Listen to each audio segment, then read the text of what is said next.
Bienvenidos y bienvenidas a esta serie realizada por la dramaturga y directora Ruth Rubio sobre la autora británica Sarah Kane, fallecida en 1999 y que tan solo unos meses antes de su trágico suicidio impartió un curso de escritura en Sevilla. 9 jóvenes asistimos a aquel curso que nos marcó para siempre. En Drama o qué, colaboramos con este proyecto cediendo nuestra humilde plataforma para darle cabida a esta serie titulada Los 9 de la Kane.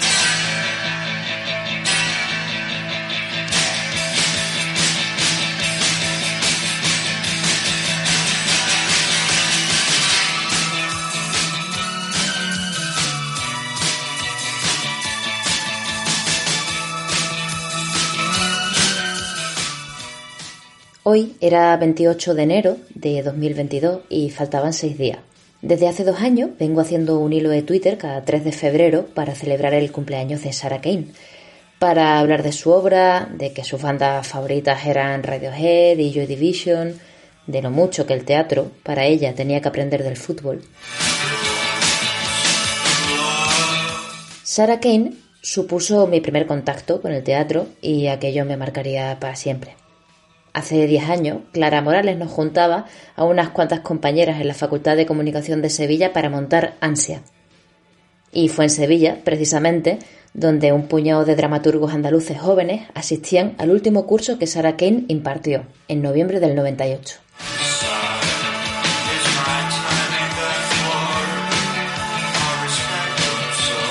Aquí es donde empiezan a espejarse ambos relatos. 2 generaciones distintas de dramaturgas andaluzas que quedan marcadas por la autora, en la misma ciudad, en tiempos distintos. Ellas, la llamada generación Romero Esteo, la que asistía a aquel último curso que impartía Sarah Kane en Sevilla del 98, es la misma que 20 años después rescata el desaparecido premio Romero Esteo. Y es ahí donde nuestras historias se cruzan. Volvemos al 28 de enero de 2022. Faltan 6 días para el cumpleaños de la autora y se me cruza la idea de buscar a esos 9 dramaturgos que hicieron aquel curso con Sarah Kane. Escribo entonces a David Montero y a Javier Berger, y Javier fue uno de esos 9, pero es que, además, su madre había guardado absolutamente todo y en cuestión de media hora tenía en mi mail todos los recortes de prensa y programas de mano de las lecturas dramatizadas que se hicieron a raíz del curso, gracias al Centro de Documentación Doméstico. Entonces, inauguro un documento de Google Drive al que titulo Los 9 de la Kane y hago una lista. Los que sois teatreros sabéis que lo que se usa en ensayos tiene muchas papeletas para caber la función, así que se le quedó al final el título de Los 9 de la Kane. Empiezo a stalkear uno por uno a los dramaturgos, pero mis labores de investigación duran poco porque a los 2 días Javier me ha pasado los números de todos ellos, salvo una, Chusa Couñago, a la que finalmente acabaría encontrando.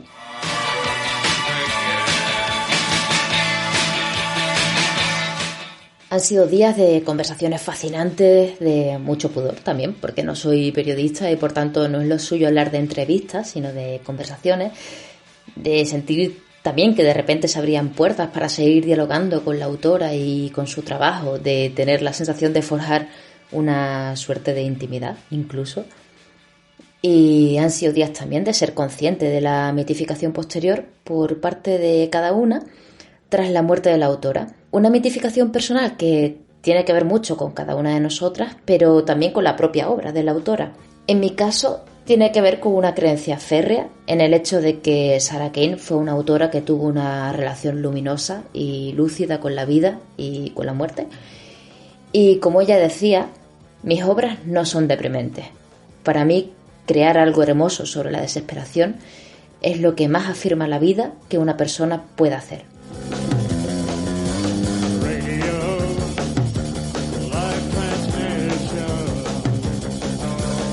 Aquí compartimos con vosotras estas conversaciones a modo de documental sonoro y con las miras puestas en que algún día pueda ser algo más grande, pueda juntarlos a todos en una misma habitación para celebrar a Sarah Kane.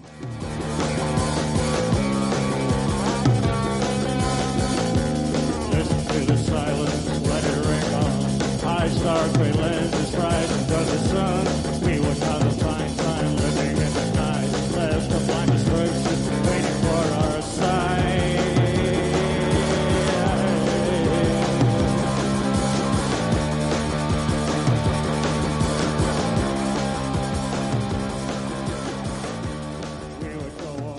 Si tus lunes son dramáticos, escucha Drama o qué, el podcast sobre dramaturgia absolutamente innecesario. ¿O qué?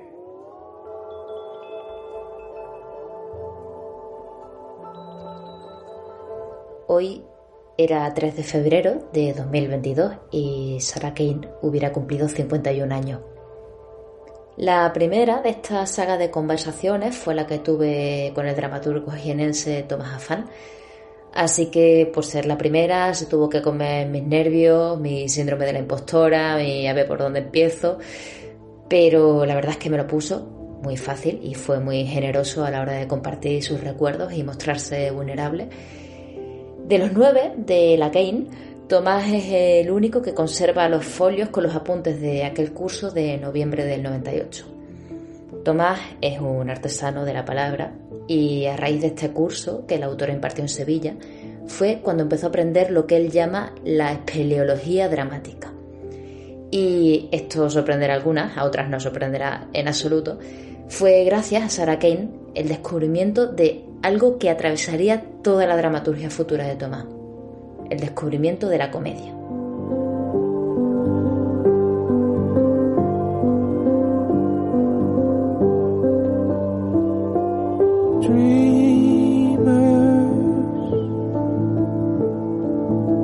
¿Qué sabías de Sarah Kane antes de que fuera a Sevilla? ¿Habías oído hablar de ella? ¿Habías leído sus obras antes? Quizás la había escuchado nombrar, pero no había leído nada suyo. Pero antes del curso sí que, para que fuéramos un poco preparados, nos pasaron un texto de ella, significativo, que era Crave, con una traducción de Antonio Álamo. Sí. Y bueno, eso hizo que cuando llegué al curso ya tenía una idea hecha de cuál era su trabajo, su estilo y tal. ¿Y recuerdas qué impresión te dio cuando leíste Crave por primera vez?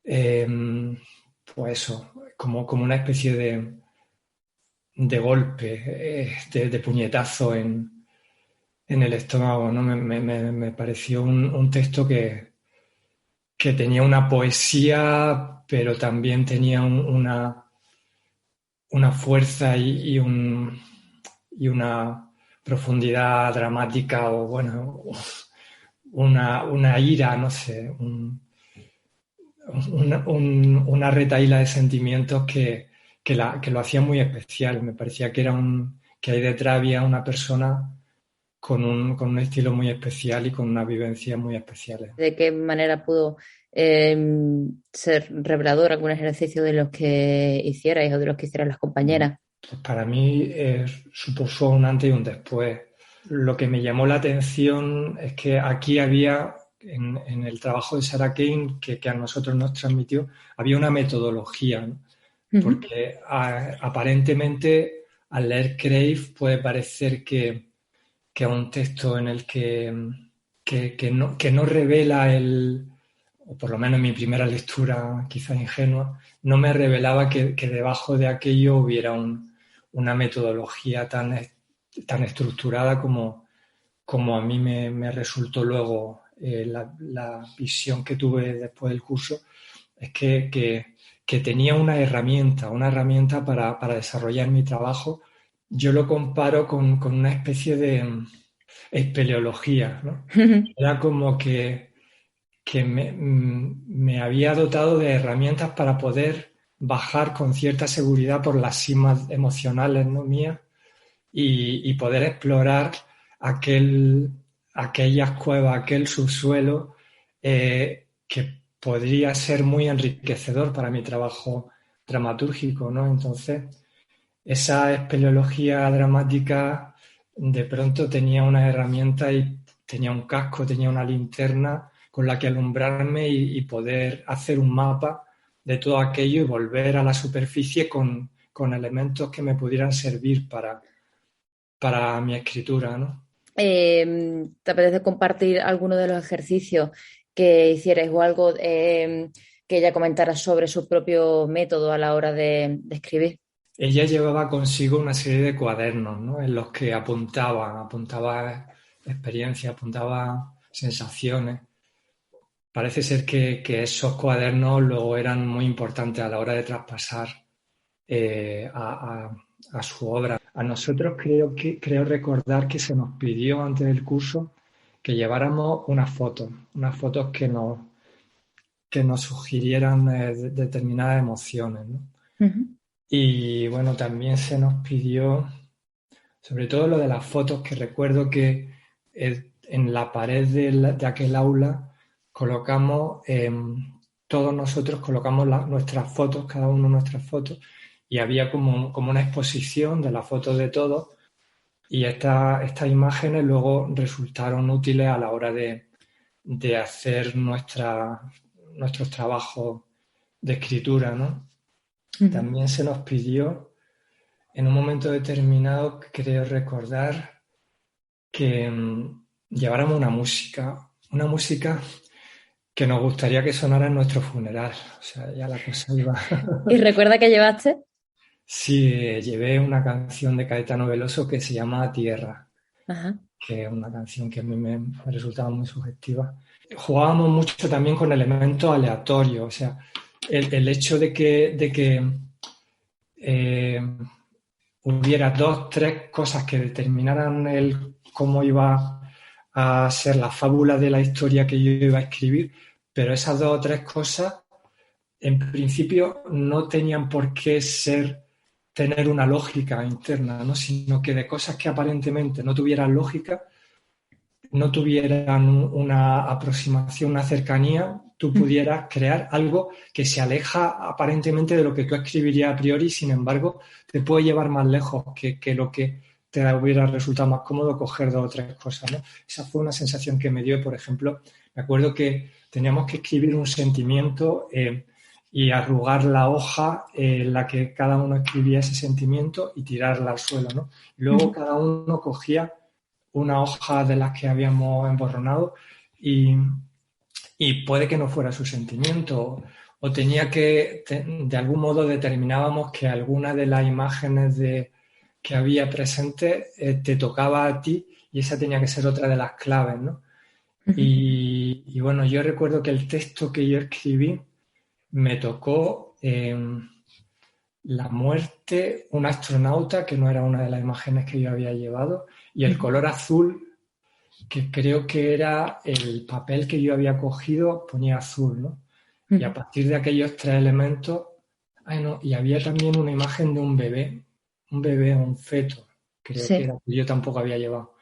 Y a partir de aquellos cuatro elementos, que en principio no puedo, imagino que en principio yo no me habría planteado escribir algo con aquellos cuatro elementos que me resultaban muy lejanos, yo escribí una historia que era con el feto, el astronauta, el azul, escribí una historia que se llamaba Las aventuras del feto Tobías, en las que un protagonista era un astronauta que se enamoraba de una señora muy mayor de pueblo y de pronto le convencía de que su nieta no debía tener el bebé, que se había quedado embarazada, en fin.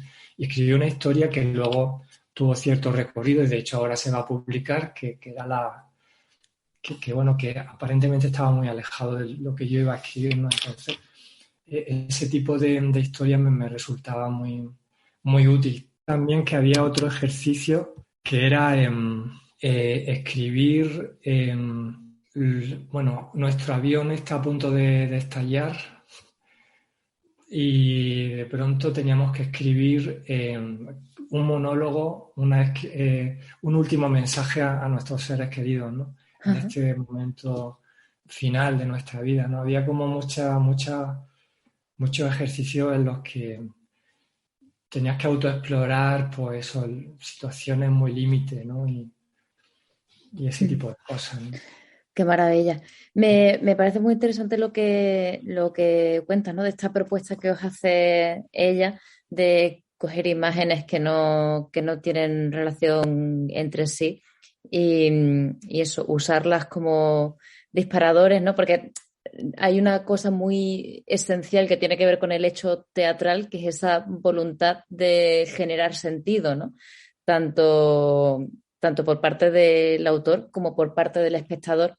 que eso también me parece interesante porque ella de alguna forma u otra siempre buscaba la implicación del espectador, no tenía esta visión del espectador como un ente pasivo, sino que de alguna manera te obligaba a tomar partido, ¿no?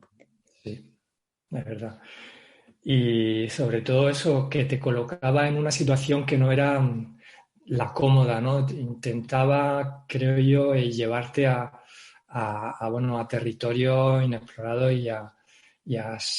que buscaras sensaciones que no fueran acomodaticias, ¿no? Que te obligaran a impulsarte en tu trabajo y en tu exploración emocional, ¿no? Yo siempre he pensado que a partir de aquel curso yo aprendí mi voz o encontré mi voz. El trabajo que he desarrollado a partir de entonces creo que tiene una deuda enorme hacia este curso, ¿no? Porque ya un poco al principio de una manera más estructurada, ya un poco de un modo más automatizado, yo creo que en mi forma de escribir hay un porcentaje muy importante que le debo a este trabajo que hice con ella. Recuerdo que ella me comentó, también hubo un ejercicio en el que teníamos que elegir, era una de las premisas que teníamos que llevar un fragmento de alguna obra que nos hubiera impresionado. Me acuerdo que yo llevé un fragmento de una obra de Wigner, un autor alemán del siglo XVIII, el autor de Woyzeck y tal, pero yo llevé un fragmento de Leoncio y Lena. Y ella recuerdo que bueno, yo comenté que yo lo había elegido porque me parecía que era un autor que se había adelantado a su tiempo. Y recuerdo que ella me dijo, no solo se ha adelantado a su tiempo, sino que se ha adelantado a nuestro tiempo, por lo menos 100 años, ¿no? Uh-huh. Ella era muy, muy fan de Woyzeck, por lo que me comentó también. Y bueno, no sé, a mí me sorprendió mucho cuando semanas después del curso me llamó Emilio Hernández y me dijo, porque nos llamó uno a uno a todos los que habíamos hecho el curso, y me dijo, hola, tengo que darte una mala noticia, Sarah Kane nos ha dejado, con aquellas palabras lo dijo. Me acuerdo que me resultó como, ¡buah!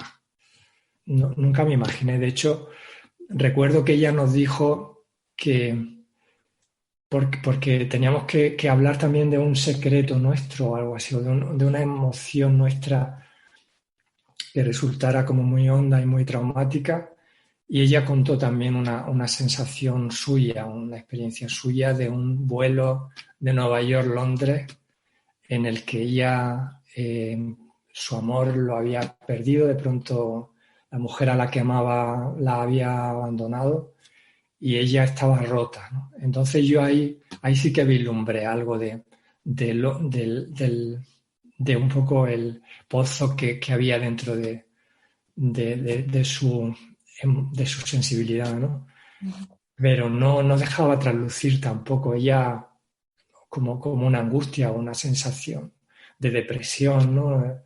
Ella reía y no sé, cuando íbamos a tomar cerveza iba y se la veía como no sé, en paz. No imaginé esto, la verdad.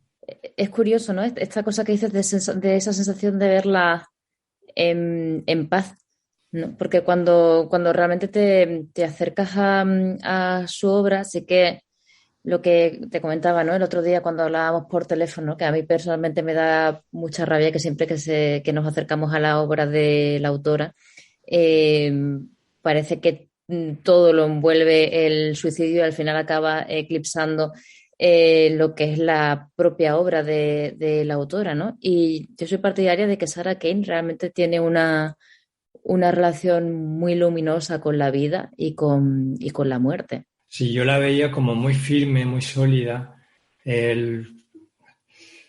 No había movimientos gratuitos en ella, estaba como muy enfocada todo el tiempo y muy centrada en la escritura, ¿no? Ella, pues, sus cuadernos los llevaba a todas partes con ella, ¿no? Incluso cuando íbamos a tomar una cerveza, pues de pronto llevaba los cuadernos y convertía cualquier cosa en en esto, en materia dramática, ¿no? Entonces era como una persona muy volcada hacia su trabajo dramatúrgico, ¿no? O creativo. ¿Qué descubriste de ti, o sobre todo qué descubriste de tu manera de hacer teatro con las desventuras del muerto, Alberto?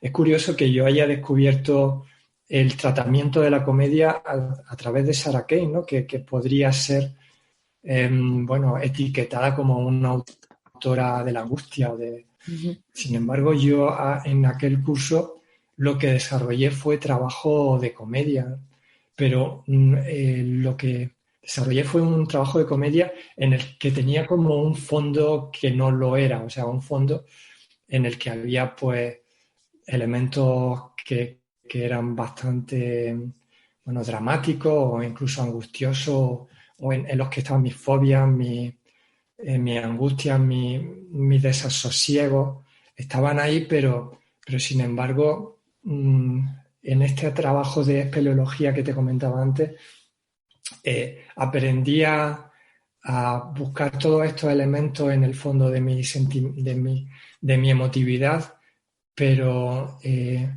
de pronto me apetecía recubrirlos de una envoltura, digamos, colorida, brillante, con elementos de comedia. Creo que conseguí que esa ingenuidad y esa angustia fueran compatibles y sumaran a la hora de aportar cosas en mi escritura. Que todo este trasfondo trágico y traumático en la comedia es la parte precisamente esencial de la comedia, ¿no? Sí, bueno, la comedia en realidad está... hay una tradición de comedia que a mí me parece la más valiosa, pues que está trufada de situaciones, bueno, al fin y al cabo los enredos, los elementos que nutren la comedia son elementos en los que hay pues conflictos y dramas que no resultan nada cómodos, ¿no? Si los estás vivenciando en ese momento. Sin embargo, con el tamiz de la comedia pues resultan agradables o divertidos al espectador, aunque los personajes que lo estén viviendo no lo consideren, ¿no? Entonces, pero en mi caso creo que conseguí pues eso, llegar a algo más, a que conectaran con una cierta pulsión interior mía que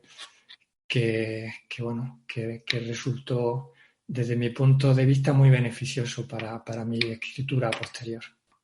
Qué bien.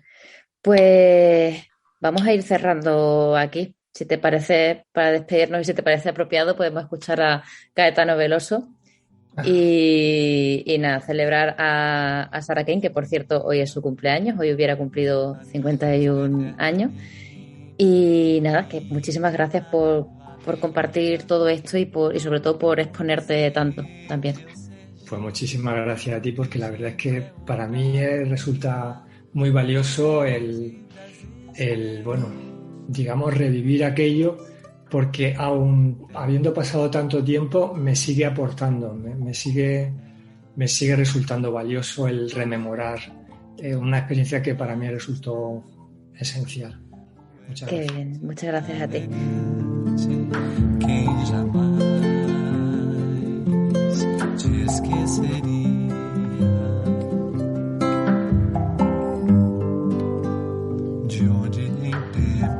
Espaço que a força mande coragem pra gente te dar carinho durante toda a viagem que realizas no nada, através do qual carregas o nome da tua carne.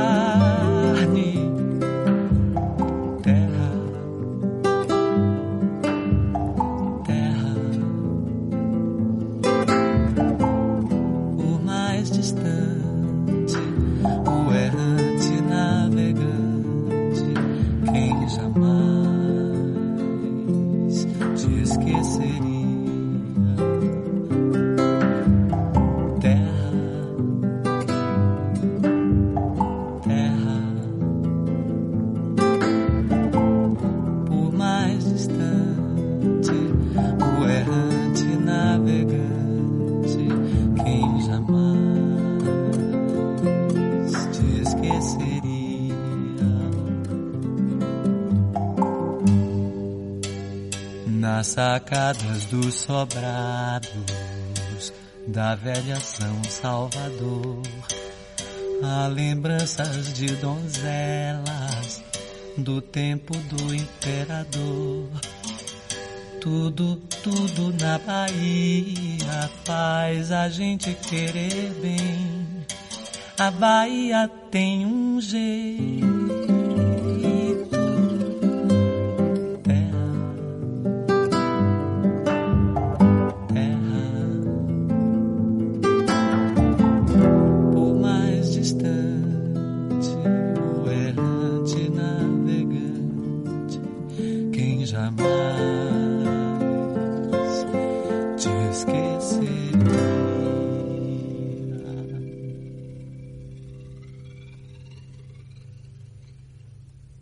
Terra.